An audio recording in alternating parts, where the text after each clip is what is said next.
ہم سب کامیابی کے پیچھے بھاگتے ہیں نا، لیکن اصل کامیابی کیا ہے؟ آئیے اس جائزے میں دیکھتے ہیں۔ ایک انتہائی مقدس کتاب ہمیں اس سوال کا بہت گہرا اور جامع جواب فراہم کرتی ہے۔ سورۃ البقرہ کی اس آیت کے مطابق سچی ہدایت اور فلاح پانے والے ہی دراصل کامیاب ہیں۔ اس تفسیر میں آیت کے مفہوم کو مزید گہرائی میں جا کر بہت خوبصورتی سے واضح کیا گیا ہے۔ تو آئیے اب تفصیل سے سمجھتے ہیں کہ سچے ایمان کے وہ بنیادی تقاضے آخر ہیں کیا؟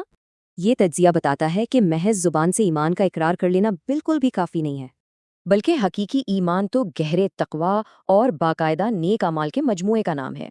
سیدھی سی بات ہے، ہمارے اعمال کو ہر حال میں ہمارے زبانی دعووں کی تصدیق کرنی چاہیے۔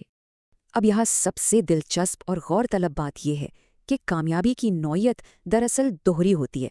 اس دنیا میں کامیابی کا مطلب سچا دلی سکون اور بھرپور خوشحالی حاصل کرنا ہے، اور آخرت میں وہاں اس کا مطلب اللہ کی رحمت، بخشش اور حتمی نجات پانا ہے۔ یہ دونوں پہلو مل کر دونوں جہانوں میں کامیابی کا ایک شاندار اور مکمل ویژن پیش کرتے ہیں۔ تفسیر ان لوگوں کے علمیے کو بھی بیان کرتی ہے جن کی ضد انہیں حق سے دور رکھتی ہے۔ تو اہم ترین نقطہ یہی ہے کہ ایک فعال اور عملی ایمان ہی حتمی کامیابی کے دروازے کھولتا ہے۔ یہ ہمارے الفاظ اور اعمال کی ہم آہنگی پر ایک بہت گہرا اور سوچنے والا سوال چھوڑ جاتا ہے۔ ایسے ہی مزید دلچسپ جائزوں کے لیے لائک کریں، شیئر کریں اور چینل کو ضرور فالو کریں۔